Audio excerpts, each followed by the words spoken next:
कि रास्ते में एक भालू आता है। ये देखकर डेविड घबरा जाता है, अपने पिता से पूछता है कि क्या हम इसे शूट करें, जिस पर गेल कहता है कि नहीं, बस अपनी जगह पर रहो, भागने की कोशिश भी मत करना। वो भालू इन्हें कुछ नहीं कहता, बस वहाँ से चुपचाप चला जाता है। डेविड पूछता है कि इसने हमें नहीं देखा, तो गेल बताता है कि इसके सूंघने की शक्ति काफी तेज होती है, इसने हमें बहुत दूर से सूंघ लिया होगा, मगर अपने बच्चों की खातिर इसने हम पर हमला नहीं किया। उस दिन ये लोग एक रास्ते में हिरन का काफी इंतजार करते हैं। डेविड के आने से पहले गेल यहाँ काफी आया करता था। उसने एक हिरन के ट्रेस फॉलो किए थे, उसे पता था कि वो किस रास्ते से आता है।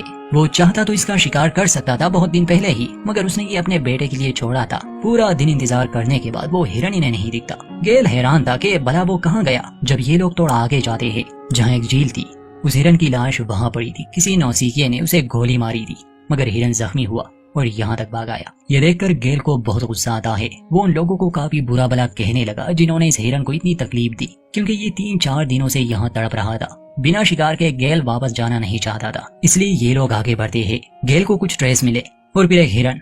वो अपने बेटे से कहता है कि गोली चलाते समय पलके मत झपकाना। पहले तो ये लोग एक बेहतर निशाने के लिए जगह चुनते हैं, फिर धीरे धीरे उस जगह जाते हैं, मगर जैसे ही डेविड गोली चलाता है उसका निशाना चूक गया। मगर गेल को पता था, इसलिए वो जल्दी से फायर करता है और उस हिरन को मार देता है। खैर, गेल डेविड पर गुस्सा नहीं करता, बल्कि शिकार पर गोली चलाने के बाद वो उसे सिखाता है कि आगे उन्हें क्या करना होगा, क्योंकि इस भारी भरकम जानवर को घर भी तो ले जाना था। खैर, कुछ मीट लिए ये उस रात हट में बिताने के लिए आते हैं, क्योंकि ये एक ड्रामा फिल्म है और इसमें बातें डायलॉग्स काफी ज्यादा है, जो कि कैरेक्टर्स के बीच उनके मजबूत रिश्ते को दिखाता है। मगर वो बातें आपको बोर कर देंगी, इसलिए हम सीधा कहानी पर ही फोकस करेंगे। मगर जो मतलब होता है वो गेल और उसके पिता के बीच रिश्ते का होता है कि जब उसकी माँ मर गई तो उसके पिता काफी दुखी रहने लगे थे, यहाँ तक कि वो बदल चुके थे। अब तो उसे शिकार में भी दिलचस्पी नहीं रही, वो ज्यादा बातें नहीं करते थे। ऐसा लग रहा था जैसे वो अंदर से मर रहे हो। खैर, रात गुजर जाती है। अगली सुबह बर्फ पड़ रही थी। इन्हें अपने शिकार को लाना था, मगर रास्ते में ये देखते हैं कि किसी ने बालू के बच्चे को मार दिया है। ये देखकर गेल काफी घबरा जाता है, क्योंकि वो बालू बिल्कुल पागल हो चुका होगा और उसके रास्ते में कोई भी आएगा वो उसे मार देगा। वो डेविड से कहता है कि अपनी बंदूक तैयार रखो, हमें जल्दी काम करना होगा और यहाँ से निकलना होगा। इन्हें बालू की आवाजें भी सुनाई देती है। ये अपने शिकार तक पहुँच जाते हैं।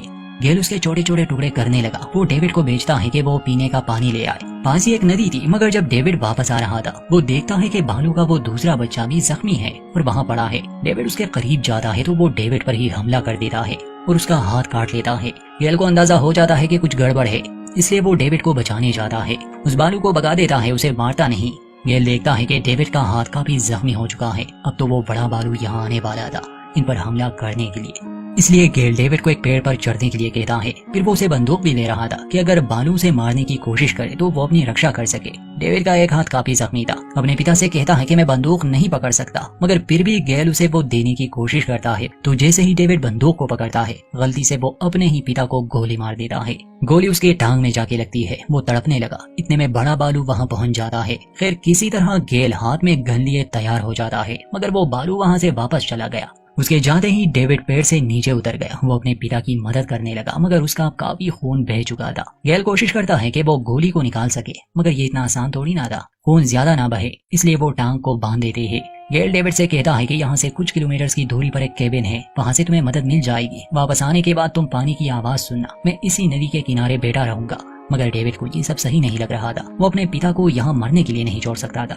उसे सहारा देकर किसी तरह ये लोग पहाड़ों से नीचे उतरने लगे। कुछ आगे तक तो किसी तरह गेल चल पाता है, मगर फिर उससे चला नहीं जा रहा था। तो डेविड अपने पिता को अपनी पीठ पर उठा लेता है और आहिस्ता आहिस्ता जाने लगा।